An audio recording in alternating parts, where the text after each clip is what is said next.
going to be an important part of the future of the civil rights movement and the future of the black community. He worried that those of us who had risked our lives were doing so in pursuit of a dream of America that he didn't think was actually going to be possible. I remember being very impressed by his words because that was the fall of 1964. In February of 1965, he was assassinated, February 21st, if I'm not mistaking the date. So that meant that I got to see him during a moment when he was really trying to rethink many of his ideas about what the civil rights movement should do. And the fact that he worried that nonviolence was not going to work in the face of a country that was so violent, it seemed to me was proven to be dramatically true when in February he was shot down. So I've always remembered that. And as somebody who stayed in the civil rights movement up until 1968, when I started graduate school at Columbia University, I was always very, very much touched by how much to this day that period of American history is slowly but surely being forgotten, which is why I'm so appreciative for Coach Dave doing his best in the month of February, which is Black History Month, to help us remember the life of someone who I worry is going to be forgotten if many of the policies that are being pursued in Washington about education and about diversity, inclusion, and everything about what we were about in the civil rights movement is to be forgotten. So I worry about that, but I'm always happy to talk about him. Having seen him and having known how powerful he was, one hopes that days like this, days when we remember him, will be days when we remember how important it was for him to do this all-important work for the nation that we try to be.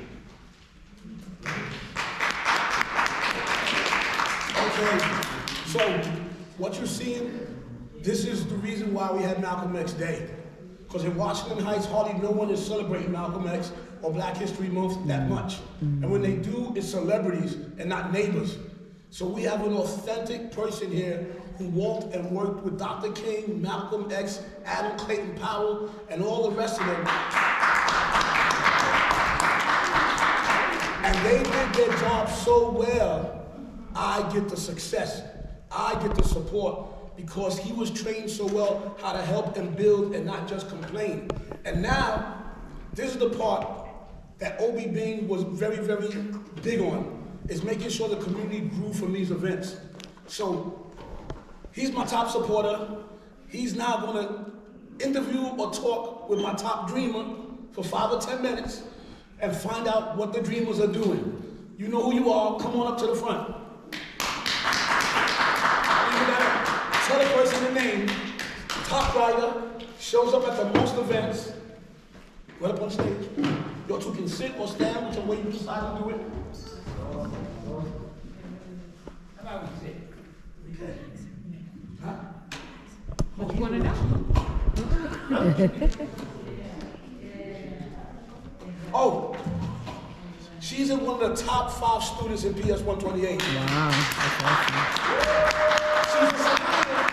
She wants to be valedictorian or salutatorian, and she asked us for help. And now she's getting extra help from one of Dr. Bob's students. Dr. Bob, it's all yours. So I'm so happy we have a chance to talk a little bit. Tell me something about your dreams. You're doing the job of trying to get as much education as possible. What do you ultimately hope to do? What I ultimately plan to do, the information that I'm gaining at the moment, is to inform some more people, because people say that the children are the future, and I want to inform them to make my future better and their future as well.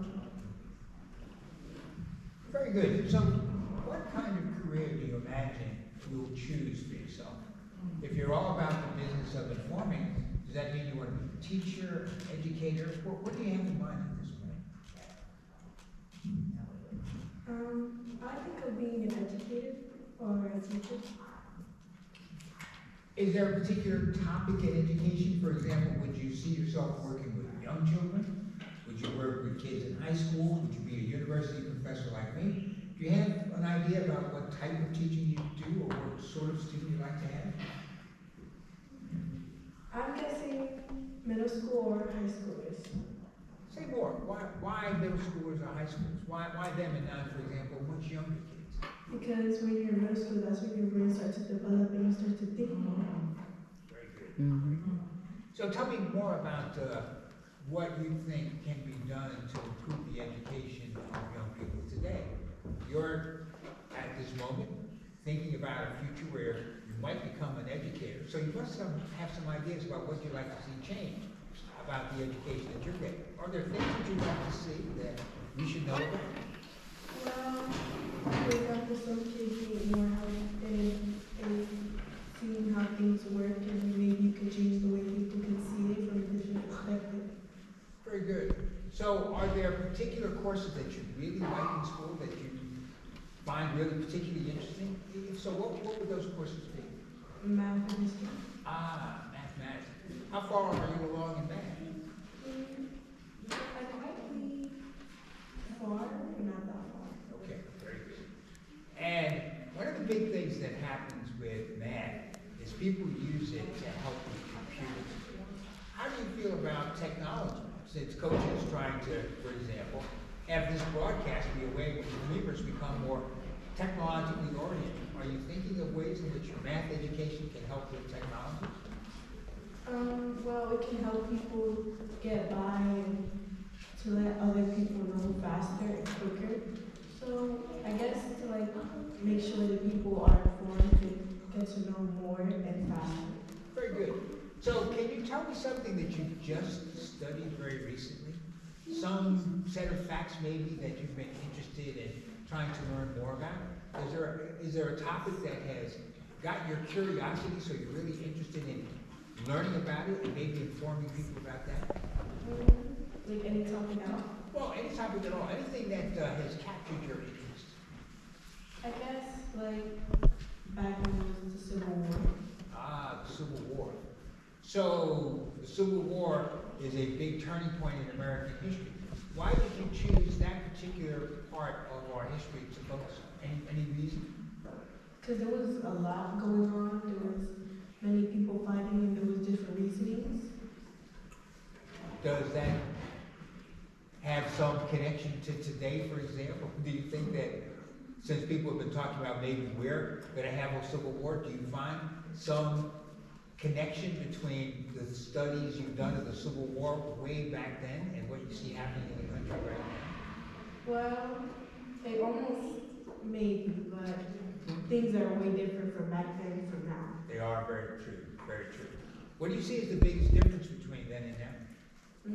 That black people were restricted to have things, and now people are covered and allowed to have more things and more opportunities. And we get to have conversations like this. Very good. Coach, this is really quite intriguing. We have someone who is about the business of learning history.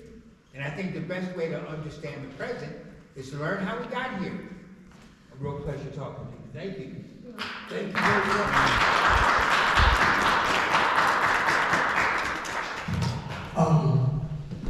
Yeah, wait, you're right, you're correct. Precious, the crowd wants to ask you a question. I have two questions, Precious.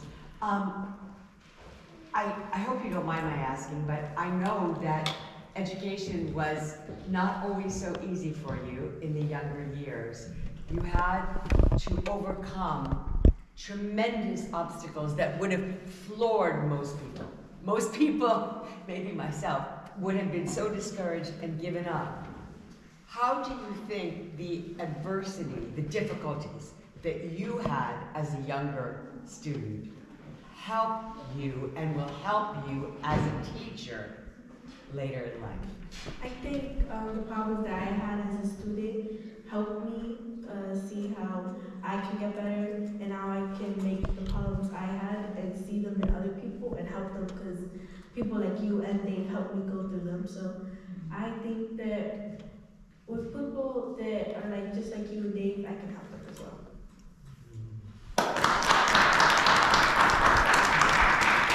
Tell me where you met that at. I met Deb at Bay Street, which Dave was running in the summer. She met Deb at the Play Street on 164th Street. And when she met Deb, she was struggling to read. You understand? She was behind in, thank you. She was behind And in now reading. look at her.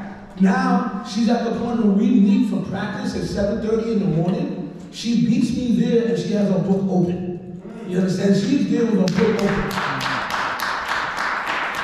She writes essays that helps change people's minds and make them want to help the program. And when we talk about essays, we want to give a couple of our students a chance to come on up and read one paragraph from their essays. Come on down, Kylie. Jabron, you're next. Sarah, see if you find one you want to read a paragraph. You got to read the whole thing. But so you notice, and the children knows from the old days, one of the things we do is we write essays. We're training kids for scholarships. You cannot just play ball.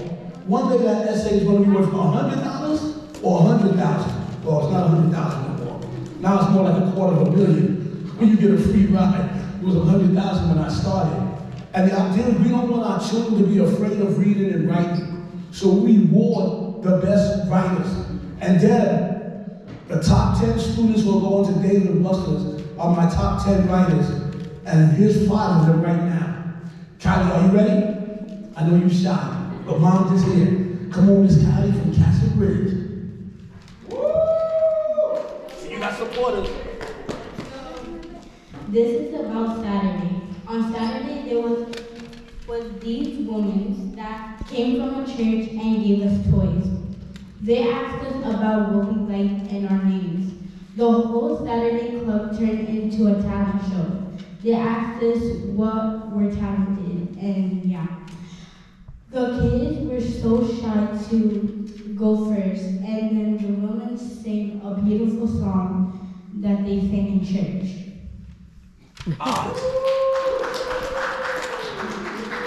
Yes, that was like a real bad Brexit, and we're going to talk more about that in a moment. All right, Jabron, are you ready? See, these young people, they're the stars of the program. Other folks want people who dunk and hit home runs. I want folks to help build my community stronger and make adults smile. Come on, Mr. Jabron.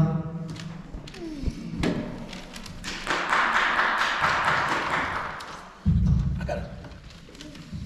In the 7th of February, you are...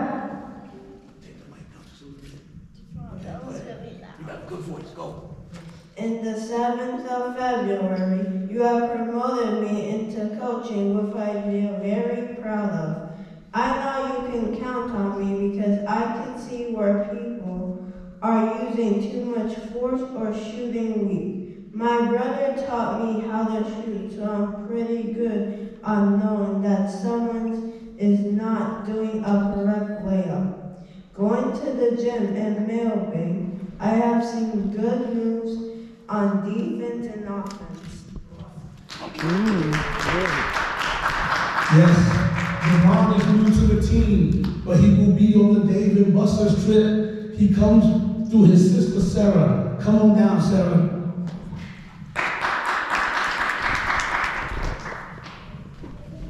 I should be a coach on Girls Sports Day because last year I was a coach last year in 4th grade. And I